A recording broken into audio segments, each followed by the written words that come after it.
Heyo, and what is up, gang? Thank you for checking out Sledgehammer TV tonight. AEW Dynamite episode number 2 introduced us to Chris Jericho's Inner Circle. We continued down the path to crowning a new AEW Tag Team Champion, and we had a wildly overbooked ending that begs the question... Who are you, Vince McMahon? Uh-oh. Uh-oh, indeed, and we are here to talk about it right here and right now. My name is Nick Nightmare, and you are watching the Sledgehammer Wrestling Show AEW Dynamite Review and Reaction Show. Let's do it. The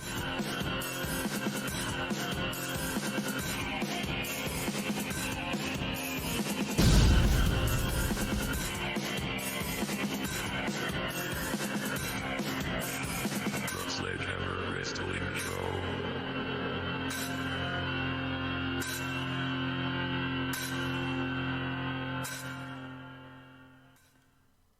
Thank you guys so much for coming out again to the Sledgehammer Wrestling Show. I want to welcome all of the new eyes to the channel. If this is your first time here, do not forget to help us continue this momentum, because today we just hit 2,000 subscribers, which is the reason why you are getting this solo dedicated AEW Dynamite review. Last week we did the head-to-head review, and that was the only review we did. This week we're going to try something different. We're going to keep the momentum going as we continue to grow the Sledgehammer army larger than it has ever been, and it is all thanks to each and every one of you guys. If you enjoyed today's show and what we have to say about AEW, feel free to consider subscribing, and don't forget to hit that like button and share this video all over the world with all of your wrestling buddies all over the place. But one little disclaimer before we continue. If you're like an AEW superfan and you can't take even the slightest little criticism about your precious little company, then this, my friend, is not the show for you. And let me spare you the heartache and let me direct you somewhere else, because this is not the place where we just sit here and jizz all over ourselves because we got to see Kenny Omega for a half second with some barbed wire sticks, and because Tony Schiavone is calling the action. We don't just get overly excited and accept everything at face value. We watch all of our wrestling programs with an objective eye, and when I feel, in my opinion, that I didn't enjoy something, it is my duty on my show to bring it to you guys. And I love to know whether or not you agree with all of my assessments, and more often than not, most of the sledgeheads know where I'm coming from, and I look forward to seeing all of your comments down in the comments section below. And I want you guys to tell me, we're going to do something, we're going to have a little fun, we're going to celebrate this 2,000 subscriber mark, but I want every one of you guys watching this video right now, use the little hammer emoji, right? And start your comment with the hammer emoji and tell me that there was at least one thing tonight you did not think was good, or something that you found wrong with this episode of AEW Dynamite. Make sure you start it with that little sledgehammer emoji. This way I know that you are coming down with your own hammers on this show, and that I'm not just the only one here telling you guys the blind mistakes that I am seeing this company make. Small mistakes, nothing major, nothing that's going to take them out of contention, nothing that puts them severely below the WWE. It's not about that. We have yet to watch NXT, so this is going to be a completely objective AEW review. We are not comparing. We are going to do the comparison review on Saturday. Tomorrow night we'll talk about NXT, Friday we'll do SmackDown, and then Saturday we'll do the head-to-head comparison that you guys seen last week, but we're going to do it in a much better and a much more fun style, and I hope you guys enjoy all the little changes we got going on as we try to continue to grow more and more each time. Let's talk about this show. Talked about Tony Schiavone, and I didn't mean to talk about it in a negative way. It's just Tony Schiavone calling wrestling on TNT in the year 2019 is oddly comforting to my wrestling soul. There's just something special about it, and hearing him sit there with JR, and sometimes they're talking about the past and bringing up some cool moments from WCW, and it just gives it an immediate legitimacy, while at the same time making it feel somewhat new, because you're not really used to hearing Schiavone and JR that much, and it's just the addition of Excalibur brings a whole new dynamic, and I'm enjoying the announce team. They still have some work to put on and to get their shit together, and it'll gel. This is only episode 2, so we're not hammering down on these guys too hard, but I just find it really cool to hear Tony Schiavone, and it makes it just feel real. You know what I mean? I'm sure some of you guys understand where I'm coming from with that. We talked about the wildly overbooked ending, but I'll save that for a little bit later on. I want to talk mainly about some of the things that I thought were wrong with this show. Mainly, the involvement of MJF at the end of this show. We had the whole shenanigans happening, and we had the whole brawl to end the show, which is this wildly overbooked ending. But MJF is the biggest, best heel that AEW has on their roster. Why play him as a babyface? I understand the whole friendship deal with Cody Rhodes, but it's a very confusing move to me. I would have had him have nothing to do with this at all. Keep him on his own path, separate from Cody Rhodes, and forget all that shit, man, because he is one of the biggest heat seekers that you could ever have. The man is a living, breathing heel. There is nothing remotely good about Maxwell Jacob Friedman, and he lets you know it, and he's proud of it. And I enjoy that character of him. And maybe they're heading towards a more meaningful turn down the line. They're going to put in some history as friends and doing this thing. But it just still felt a little bit out of place to see him playing the hero, regardless what you know about him. And they did tease that maybe MJF was out there to join Chris Jericho and his newly formed Inner Circle, but that turned out to not be the case. I'm glad that wasn't the case, because if they jumped on it right away, that's something that they really should develop with time, and it's a story that we can get behind, and maybe this is just the beginning of that, but there's just something off about MJF being on the good side of the equation. Also, during the Jon Moxley Shawn Spears match, we had Pac on commentary. Now, normally, I hate this regardless who they put on commentary. I think when they add a wrestler on the commentary team, especially one that already has 3 people on it, it just becomes a complete and total distraction, and this is one of those cases. Pac has been very pissed off, as he normally is, and he was very distracted. And I think his appearance on commentary may have been better served during the Darby Allin Jimmy Havoc #1 contenders match. Because what was Pac bitching about? Pac was bitching about being overlooked and how he should be the one fighting Chris Jericho, and he should be the one getting chances for championships. His win-loss record is impeccable. He has only been pinned once in the last calendar year, which is an amazing feat. And the guy brings up a great point. AEW is where wins and losses matter, right? So why is Darby Allin in the ring getting a chance against anybody for the championship shot at Jericho? The same could be said for Jimmy Havoc. It's not like these guys have been on winning streaks at All Out. Darby Allin lost to Cody Rhodes, or the time limit draw, was it, to Cody Rhodes? That's not really a win. And then, like, what are the reasons why Darby Allin or Jimmy Havoc are being considered for a shot at the championship? And that makes me believe that right now, Chris Jericho should not be having any matches on AEW Dynamite for the heavyweight championship. They're trying to generate views, they're trying to get people to come back to the show, and they're putting it all on the back of their champion, Chris Jericho. And right now, all they should be focused on is Jericho building his story with Cody Rhodes. And I'm sure this Darby Allin match is going to play into that story somehow.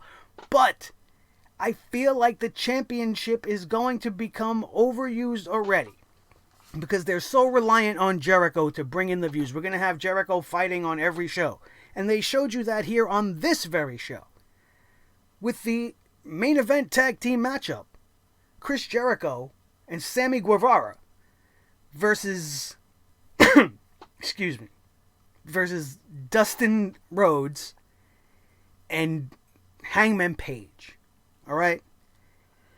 So, my thinking here is you establish the Inner Circle. The Inner Circle has a tag team. Why wouldn't you have the tag team in to represent the faction in the main event matchup of that night, instead of putting 2 singles stars together, 2 singles attractions together, just to force Jericho to be in the match? Jericho could have been on the outside, and Santana and Ortiz could have been taking on Rhodes and Hangman Page, and you could have essentially had the same exact result and the same outcome.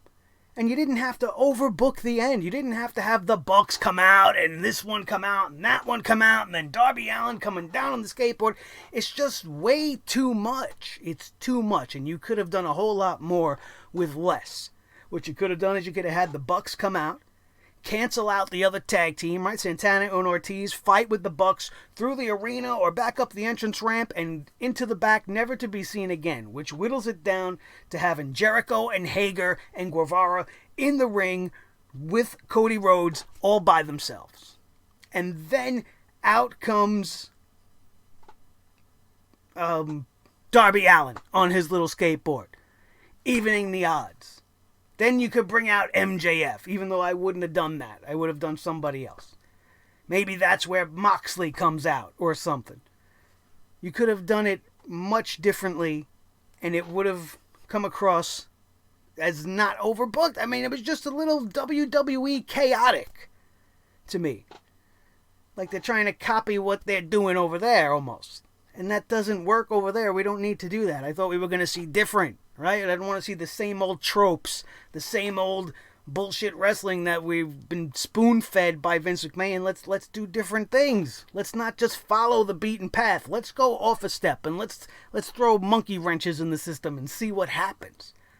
Essentially what we're getting is a very cookie-cutter wrestling show, and that's not a bad thing when you're talking about some of the things we got on this show. These are just some of the complaints I had to get out of my system, and it would be unfair to me to not criticize AEW for having two 50-year-old veterans in their main event. If the WWE did it, you know I would say something about it, so I can't give AEW a pass, and while I understand they're trying to generate views and use the established stars, this definitely could have been the 9 o'clock match, and maybe you should have went off the air with Moxley and Spears as your main event. Either way, it's former WWE talent everywhere you look. And in their case, this was a time for WWE talent, Moxley and Spears, on this night. They showcased to the world exactly what they can actually do in a professional wrestling ring when they are not handcuffed by the WWE.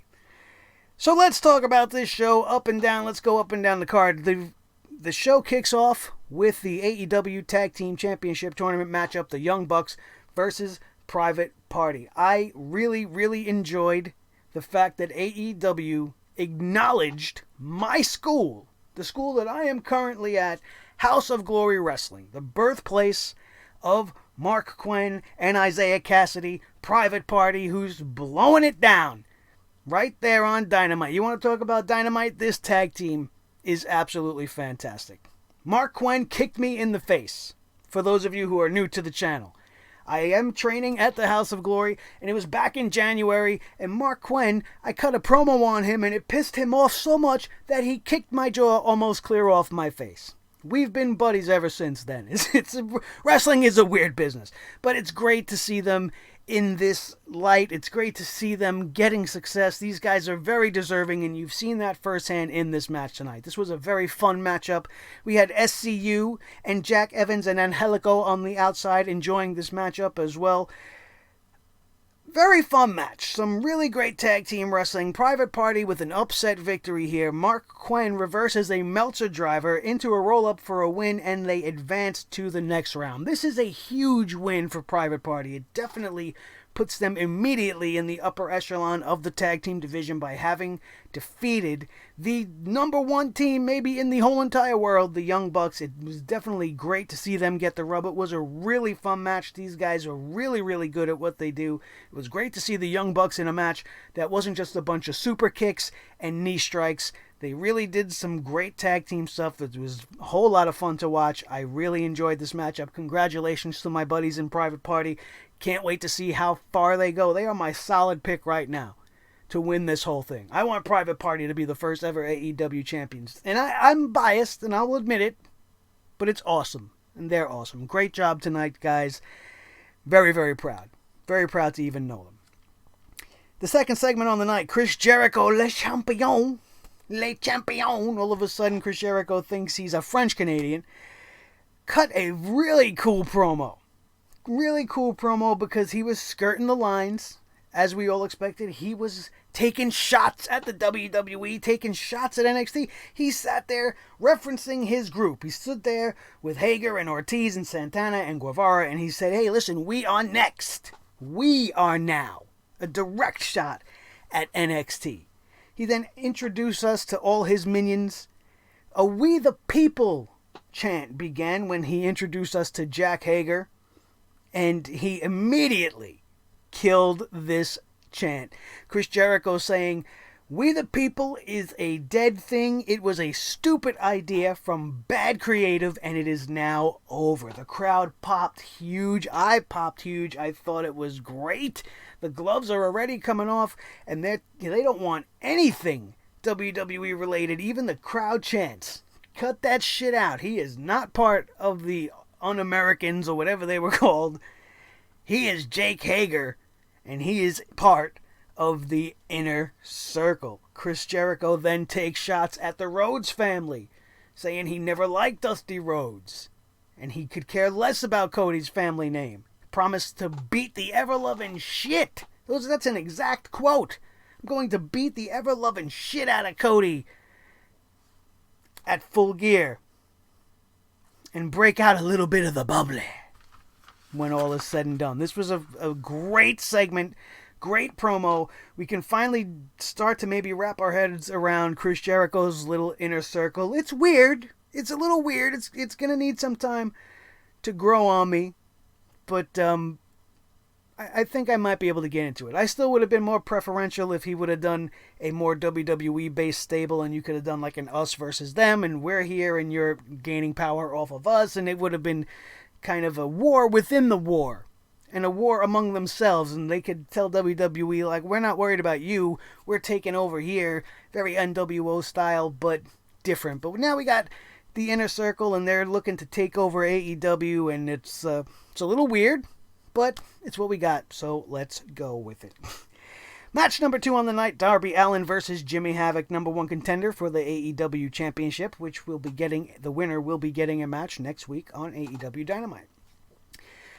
Immediately, when I look at these two guys, I feel like they should be a tag team. Imagine Jimmy Havoc and Darby Allin as a tag team. They would be badass. They would look fucking awesome. They both have a great look. They both wrestle with a wild and unique style. And you pair these two together and you have a legitimate tag team force. Imagine that, man. It would be friggin' awesome. I'd much prefer that than seeing them in a randomly put together number 1 contenders match where the winner's going to get a shot at Jericho, only for them to inevitably lose because Jericho's not going to drop the title before he gets to Cody Rhodes, which is another reason why he shouldn't be having title matches on television prior to pay-per-views. Like I said, this match was good. It was creative because both of these guys are pretty unique, but it was kind of slow and boring with the exception of the big spots. Darby Allin wins with the coffin drop, which is a friggin' crazy move. Who just free falls in a backdrop, in a coffin position, just leaving your whole body at the will of the gods. Just, it's an amazing thing. Guy's off his friggin' rocker. But once again, if wins and losses matter, other than this one win versus Jimmy Havoc, what does Darby Allin have to qualify for an AEW championship matchup? They need to be a little bit more clear. We're only 2 weeks in. He doesn't need to be getting championship matchups. Give us a mid-card title. Debut something like that. If you need to have weekly televised championship. How about a television championship? WWE doesn't use it. I think it's a great tool to have. It's always going to be defended on the TV shows. It was a staple of WCW back in the day. Bring it back. Then you can have title matches to hype up every single week, and you don't have to put it all on the shoulders of Chris Jericho, and simultaneously you could build up some other rising new star, like a Darby Allin. As a television champion, I think he was made for a belt like that. But instead, he's going to go and face Chris Jericho to, as I said, inevitably lose when we get to it. Right now, no one should be getting random title matches. Nobody. Match number 3, Bea Priestley and Emi Sakura versus Britt Baker and the AEW Women's Champion, Rio. The one thing that sticks out to me in this matchup is if my interest, and possibly yours, was more invested in everything that was happening between Priestley and Baker, then it is clear to me that AEW made a very big mistake in the choice that they had for the two women to face off for the first ever AEW championship. I feel like everybody would be so much more into it if they were going at it for the championship. Rio as the champion, and Emi Sakura seemed to be either off her game tonight. I mean, I don't understand.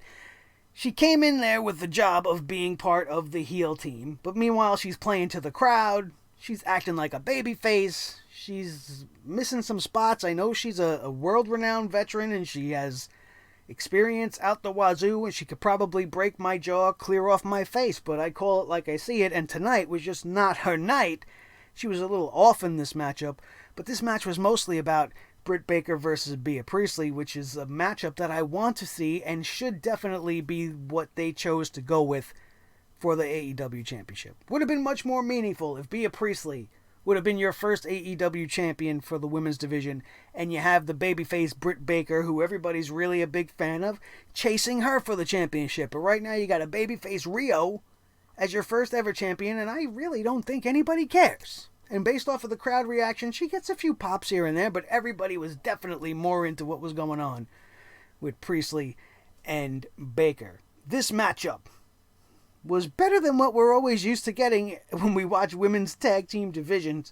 But Baker taps out Emi Sakura with like a Rings of Saturn turned into like a mandible claw.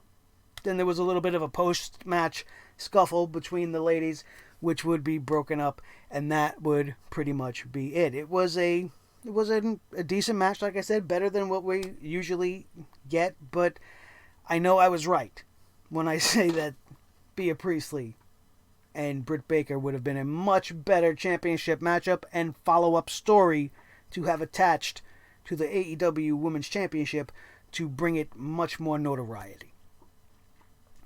The next segment would include the Best Friends. We see a video of the Best Friends hugging it out in the middle of a field, and then we cut to them in the arena watching themselves hug it out, only for them to introduce us to Orange Cassidy, who gives us a freshly squeezed thumbs up and goes away. I still do not understand the crowd's obsession with Orange Cassidy. To me, the man is harmful to the business. I understand trying to do something different, but you can't be a wrestler and not use offense. You just can't. And you can't not use your hands. I don't care how talented you are, how much control of your body you have. You have to use your hands to keep yourself and other people safe.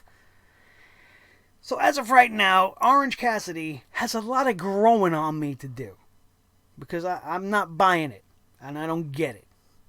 And I've said that before, and I will say it again if need be. Match number 4 on this night, Shawn Spears versus Jon Moxley. Shawn Spears had Tully Blanchard in his corner. We talked about Pac talking about his win-loss record being a very big distraction on commentary in this matchup. But it would make sense by the time this match came to its conclusion. This was a very wild one. We've seen Tully Blanchard getting involved. There was a very dangerous spot as Shawn Spears executed a Death Valley driver on the outside of the ring to Jon Moxley, to the exposed concrete, kind of up against the railing, and it was very, very dangerous. Very risky and kind of unnecessary. Spots like that are spots that should be reserved for rivalries with deep-rooted hatred and reasons for Shawn Spears to really want to incapacitate Jon Moxley. Like, none of those real underlying reasons are there just yet. I know they're kind of starting something here, but Moxley's attention, as we all know, is really on Kenny Omega, which would come to play before all of this was said and done. But really, like I said, this was two WWE guys out there to show the world what they are really like in the squared circle. And it was great. This was maybe more of a fight than a wrestling match. Spears looked great, even in defeat. And after the match, Kenny Omega comes out to the entrance stage. He has a barbed wire bat. He has a barbed wire broomstick. The barbed wire wrapped all the way around the broom at the bottom. Jon Moxley sees this. He is not intimidated. He starts to make his way up the ramp. Kenny Omega's about to meet him halfway. Kenny Omega tosses Jon Moxley the barbed wire bat. And I'm sitting there like, what is about to happen here? And then Pac ruins everything, showing the world why he was out there distracting everybody through this match to begin with. And I'm sitting here telling you that he didn't need to be out there for that. He could have done this run-in spot without having sat at commentary that whole time. He could have just ran out of the tunnel and attacked Kenny Omega from behind, stopping this whole altercation, and that would have been just fine. You could have had his commentary tirade about being the number one contender during the number one contender match, and everything would have somewhat made sense. He's jealous of Kenny Omega getting top billing. He's jealous of Jon Moxley jumping his spot, and he could throw all these things in there as he's waiting for his shot in line for the AEW Championship. And that would have, I think, been a better way to go about it. But we got Kenny Omega and Jon Moxley threatening to murder each other with barbed wire. It was put to rest by Pac attacking Kenny Omega. Jon Moxley was not happy about it. He looked really pissed off. And the only thing that can come out of this is that this is obviously a setup for what could be a very interesting situation, as we may have a Pac versus Moxley versus Omega triple threat match in our future. And I will be just fine with that. In fact, if that is the road we're on, I am greatly looking forward to that. That is going to be three of the greatest in the ring anywhere in the world, doing some crazy shit, and it's going to be very entertaining. Hopefully they don't go too hardcore. I know they're already breaking out the barbed wire before we even get started, so it may go down a road that I'm not really that crazy about, but it's going to be a fun ride, and it's going to be very interesting. Just about as interesting as the main event for AEW Dynamite, the fifth match on the evening, the natural Dustin Rhodes. I wrote Runnels. I don't know why I wrote Runnels. They're using the Rhodes name. And Adam Hangman Page versus Chris Jericho and Sammy Guevara. One thing I want to talk about Hangman Page, and I know you guys that watch me talk about AEW, you know I come down on Hangman because he's kind of bland and he's just kind of not, to me, superstar material. He kind of just blends in with everybody else. He kind of looks like a Kenny Omega light at times. JR or Schiavone, somebody made the point that, actually I think it was Tony Schiavone, and he said when he sees Hangman Page, he almost is reminded of a young Barry Windham. And immediately in my brain I was like, that is a brilliant comparison, and it is almost 100% spot on. Spot on. Because with the exception of the obvious differential in height, Page, much like Windham, is great in the ring. He's technically sound. He's able to brawl. He could stand his ground. And he could really go in the ring from bell to bell. Can perform with anybody you throw in there against him. But as a character, Barry Windham never really got over. Sure, he was part of Windham and Rotundo, the All-American tag team that won the WWF Tag Team Championship at WrestleMania. But after that, what was Barry Windham? Barry Windham was like a journeyman wrestler. And he was always just Barry Windham. He was part of the Four Horsemen, one of the least impactful members of the Four Horsemen. He's one of the ones that don't really stand out. When you think about the lineup of the Four Horsemen, he's probably maybe 6th or 7th in line before some of you get to him, considering all of the members that have been in and out of the Horsemen. Just very underwhelming at times. Very talented in the ring. But some of his biggest claims to fame is being Blackjack Mulligan Jr. You know what I mean? He just never really got over at that next level of superstar. And I'm afraid that that's what's going to happen to a Hangman Page. Because essentially what we got here is just another cowboy guy in an extremely long line of cowboy guys that can wrestle really well. And I don't know how long it's going to hold up before people start to just give up on Hangman Page. Initial criticism.